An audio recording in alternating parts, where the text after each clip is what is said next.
Hello दोस्तों, स्वागत है आपका हमारे चैनल निखिल मॉनिटर पर। आज हम बात करेंगे इस वीडियो में वर्डों पर विचार करेंगे। ठीक, यहाँ पर वर्ड के बारे में पढ़ेंगे, भाषा से संबंधित। यहाँ पर दिया है, सबसे पहले भाषा जान लेते हैं। भाषा क्या होती है? भाषा व्यक्ति द्वारा सार्थक उच्चरित वाणी को ही क्या कहते हैं? भाषा कहते हैं। भाषा क्या है? व्यक्ति द्वारा सार्थक उच्चरित वाणी को भाषा कहते हैं। यदि कोई भी व्यक्ति अपने मुख से कोई भी वाणी उच्चरित करता है तो वो क्या है? भाषा है। ठीक, फिर दूसरा है कि वर्ड क्या होता है?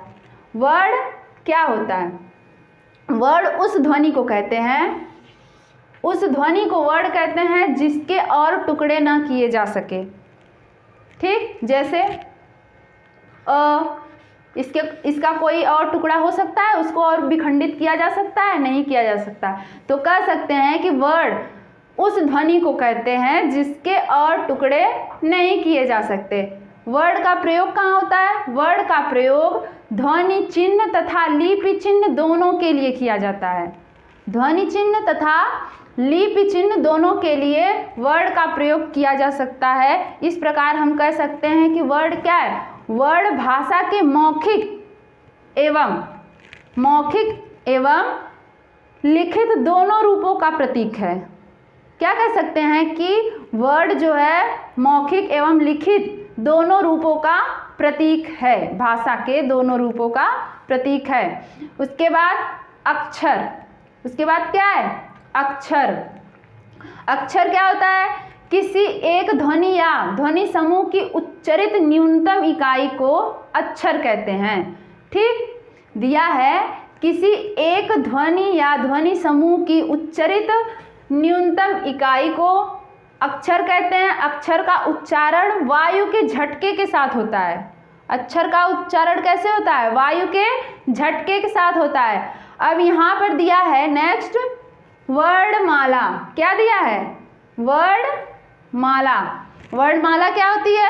वर्डों के एक व्यवस्थित क्रम को या समूह को, वर्डों के एक व्यवस्थित समूह या क्रम को क्या कहते हैं? वर्णमाला कहते हैं। क्या कहते हैं? वर्णमाला कहते हैं। वर्णमाला में भी क्या होते हैं? स्वर होते हैं, व्यंजन होते हैं। ठीक, तो स्वर क्या होता है? जिन ध्वनियों के उच्चारण के समय हवा बिना किसी रुकावट के मुंह से निकलती है उसे स्वर कहते हैं। स्वर को बोलने या उच्चरित करने में कोई भी रुकावट नहीं आती है, उसे क्या कहते हैं? स्वर कहते हैं। स्वर दो प्रकार के होते हैं। कितने प्रकार के होते हैं? दो प्रकार के होते हैं, जिसे एक ह्रस्व स्वर होता है, एक दीर्घ स्वर होता है। अब जान लेते हैं कि ह्रस्व स्वर क्या होता है। ह्रस्व मतलब क्या होता है? छोटा। दीर्घ मतलब क्या होता है? बड़ा।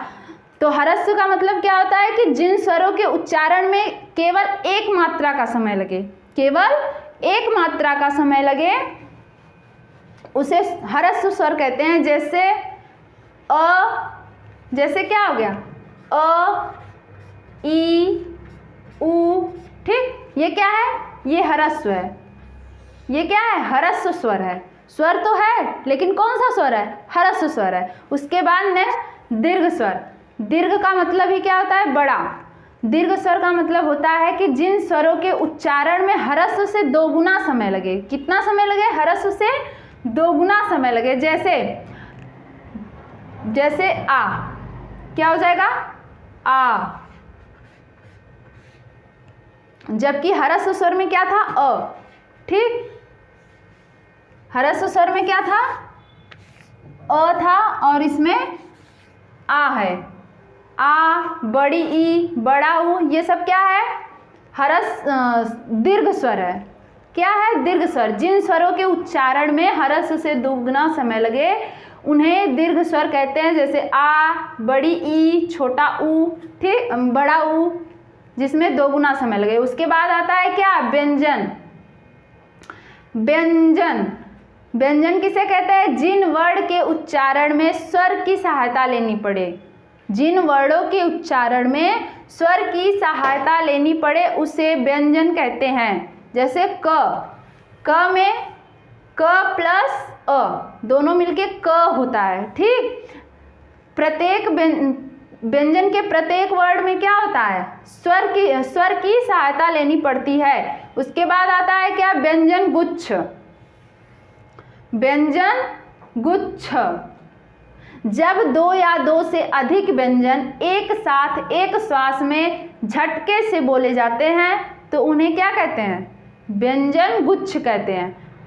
ठीक, क्या कहते हैं कि जब दो या दो से अधिक व्यंजन एक साथ एक श्वास में एक झटके से बोले जाते हैं उन्हें व्यंजन गुच्छ कहते हैं। उन्हें क्या कहते हैं, व्यंजन गुच्छ कहते हैं। जैसे क्या हो गया, यहाँ पर देख लीजिए दिया है क्यारी, स्मरण, इसमें क्या है, आधा क ये दोनों क्या है, दो या दो से अधिक व्यंजन एक साथ जल्दी से बोले जा रहे हैं ना एक झटके में, क्यारी, स्मरण। तो ये क्या है कि दो या दो से अधिक व्यंजन एक साथ एक झटके में बोले जाते हैं। उसके बाद आता है अंतस्थ व्यंजन। क्या है, अंतस्थ व्यंजन।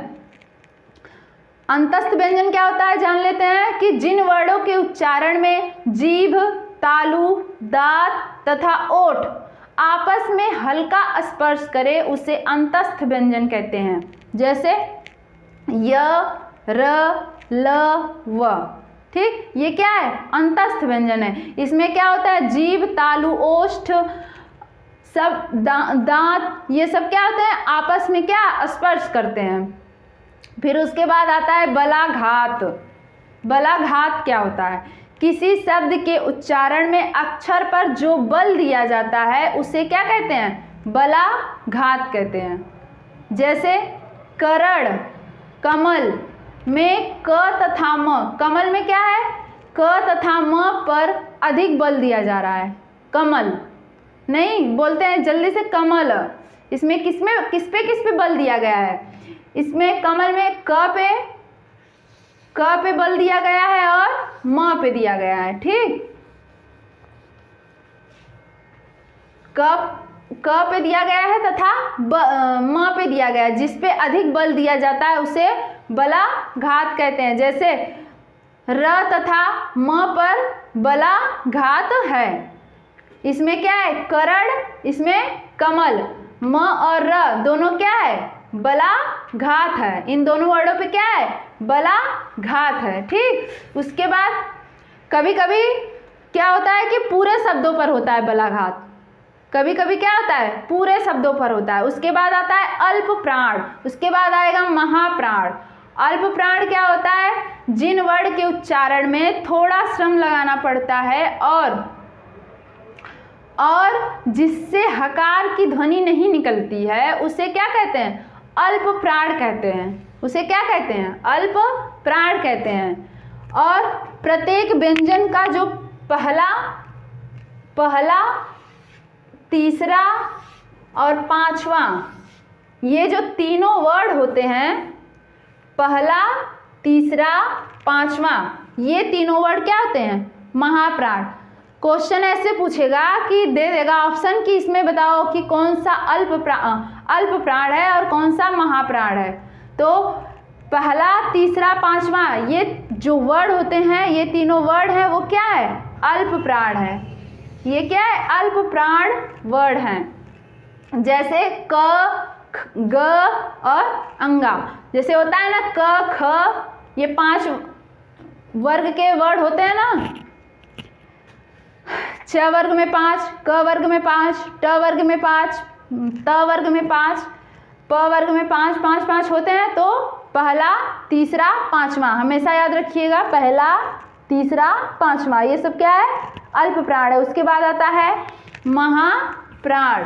उसके बाद क्या है, महाप्राण, जिन व्यंजनों के उच्चारण में अधिक परिश्रम लगाना पड़ता है तथा जिसमें हकार की ध्वनि निकलती है उसे महाप्राण कहते हैं। प्रत्येक व्यंजन का दूसरा और चौथा, ये दोनों क्या है, महाप्राण है। जैसे ख और घ, दूसरा और चौथा, दूसरा और चौथा ये क्या है, महाप्राण है।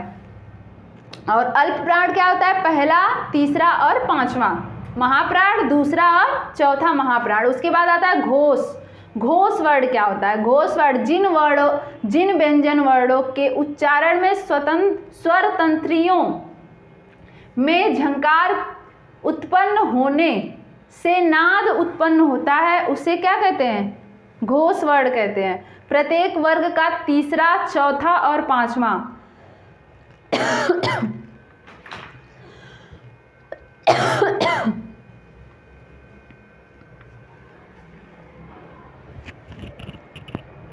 दिया है घोष वर्ड। घोष वर्ड क्या होता है, जिन व्यंजन वर्णों के उच्चारण में स्वर तंत्रियों में झंकार उत्पन्न होने से नाद उत्पन्न होता है, उसे क्या कहते हैं, उसे घोष वर्ड कहते हैं। जैसे प्रत्येक वर्ग का तीसरा, चौथा और पांचवा, तीसरा, चौथा और पांचवा तथा य, र, ल और ह, ये क्या है, घोष वर्ड है। क्या है, घोष वर्ड। अगर दे दिया जाए कि यह कौन सा वर्ड है तो हम क्या बताएंगे, घोष वर्ड है। फिर उसके बाद आता है अघोष। अघोष वर्ड क्या होता है, जिन व्यंजन वर्णों के उच्चारण में स्वर तंत्रियां झंकृत नहीं होती हैं, उसे अघोष कहते हैं। प्रत्येक वर्ग का पहला और दूसरा वर्ड जो है वो अघोष है और स तीनों प्रकार के जो स है, बड़ा स, छोटा सा और मूर्धन्य सा, ये जो तीनों प्रकार के स है वो क्या है, अघोष वर्ड है। उसमें घोष में क्या था, घोष में देख लीजिए, घोष में क्या था, उसमें क्या था, प्रत्येक वर्ग का तीसरा, चौथा और पांचवा, और इसमें क्या है, प्रत्येक वर्ग का पहला और दूसरा। ठीक, उसमें रहेगा कि तीसरा और चौथा और पांचवा, और इसमें रहेगा पहला और दूसरा। ठीक, चलिए आगे देखते हैं कि दिया है संयुक्त। संयुक्त नहीं रहेगा, संयुक्त रहेगा, संयुक्त। संयुक्त या संपृक्त ध्वनि, जब एक ध्वनि दो व्यंजनों से मिल जाए, जब एक ध्वनि दो व्यंजनों से मिल जाए तो उसे संयुक्त या संपृक्त ध्वनि कहते हैं। जैसे संभव। संभव में क्या है, स और भ के बीच में एक म है, क्या है, म है। तो ये जो स और भ के बीच में म है, यही क्या है, संयुक्त या संपृक्त ध्वनि है। म का मेल ही क्या है, इस म का मेल ही क्या है, संयुक्त या संपृक्त ध्वनि या मेल। ठीक, उसके बाद आता है एक संगम। संगम का मतलब ही होता है कि जहाँ पर दो वर्ड या दो जिनके बीच में क्या हो, वहाँ पर मिलने के बाद एक विरामास्थल हो। ठीक, दिया है किसी शब्द के उच्चारण में जो विराम आता है उसे ही क्या कहते हैं, संगम कहते हैं। जैसे मत जाना, मत जाना, मत और जाना के बीच में क्या है, एक विराम आता है, थोड़ा सा विराम आता है, उसे क्या कहते हैं, उसे ही क्या कहेंगे, संगम कहेंगे, मत जाना। उसके बाद आएगा अनुतान। अनुतान, अनुतान भाव की वह स्वाभावी अभिव्यक्ति है जिसके कारण शब्द का अर्थ अस्पष्ट होता है। अनुतान क्या है, भावों की स्वाभाविक अभिव्यक्ति है जिसके कारण शब्द का अर्थ अस्पष्ट होता है, वह अनुतान कहलाता है। जैसे हमें तो करना ही होगा, इसमें क्या है, एक स्वाभाविक क्या है, स्वाभाविक अभिव्यक्ति स्पष्ट होती है, यही क्या है, अनुतान है। उसके बाद हम जानेंगे क्या, उच्चारण स्थान, वर्णों का उच्चारण स्थान कि कौन सा वर्ण कहाँ से उच्चारित होता है। ठीक, उसके बाद हम जानेंगे कि उच्चारण स्थान, कौन सा वर्ड कहाँ से उच्चारित होता है। यहाँ पर दिया है कि अ, आ और क वर्ग के सभी, क वर्ग के सभी वर्ड और अ, आ, ह और विसर्ग ये कहाँ से बोले जाते हैं? कंठ से बोले जाते हैं। कहाँ से बोले जाते हैं? कंठ से। क वर्ग के प्रत्येक वर्ड अ, आ, ह और विसर्ग इन सभी का उच्चारण स्थान कंठ होता है। क्या होता है? कंठ होता है। उसके बाद ई, उसके बाद ई, बड़ी ई, च वर्ग के प्रत्येक वर्ड और य और श इन सभी वर्णों का उच्चारण स्थान तालु है। क्या है? तालु। उसके बाद री, यहाँ पर देखिए दो प्रकार की री हैं, एक ह्रस्व एक दीर्घ, एक ह्रस्व री और एक दीर्घ री। यहाँ पे ऐसे डबल रहता है, उसमें सिंगल रहेगा और यहाँ पर क्या रहता है? डबल रहता है। एक ह्रस्व री और दीर्घ री, ट वर्ग के सभी वर्ड र और मूर्धन्य स इन सभी वर्णों का उच्चारण स्थान मूर्धा होता है। क्या होता है? मूर्धा। ठीक। उसके बाद री, त वर्ग, स, ल और स इन सभी वर्णों का उच्चारण स्थान दंत है।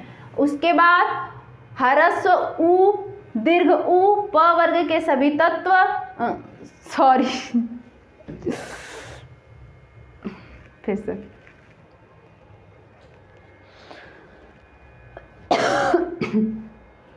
उसके बाद आता है ह्रस्व उ, दीर्घ उ, प वर्ग के सभी वर्ड। ये कहाँ से उच्चारित होते हैं? ओष्ठ से। किससे बोले जाते हैं? ओष्ठ से। उसके बाद आता है कंठ नासिका। यहाँ से केवल एक वर्ड बोला जाता है अंग। ठीक। कंठ और नासिका दोनों के सहयोग से बोला जाता है अंग। उसके बाद आता है मूर्धा नासिका, इन दोनों के संयोग से बोला जाता है ज। इन दोनों के संयोग से क्या बोला जाता है? इया है, वो गलत दिया है, ज नहीं रहेगा यहाँ पे, इया रहेगा।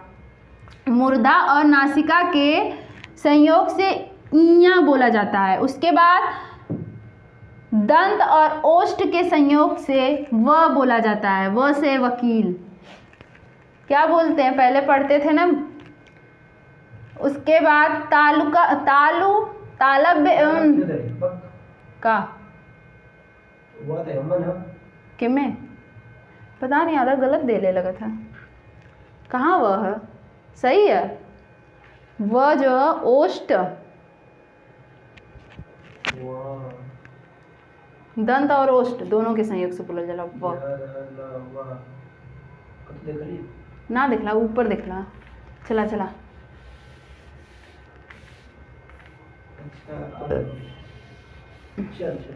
ठीक। उसके बाद दंत और ओष्ठ के संयोग से, दंत और ओष्ठ के से, दंत और ओष्ठ के संयोग से क्या बोला जाता है?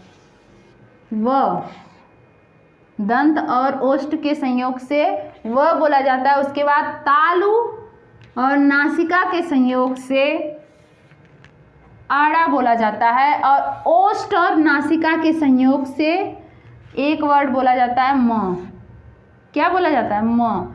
उसके बाद नासिका से, मतलब नासिका मतलब समझ रहे हैं ना, नाक। नाक से केवल क्या बोला जाता है? अनुस्वार। और कंठ और ओष्ठ दोनों से ओ, औ ये दोनों वर्ड बोले जाते हैं। ओ और औ कंठ और ओष्ठ के दोनों के संयोग से बोले जाते हैं, जबकि कंठ और तालु के संयोग से ए, ऐ बोले जाते हैं।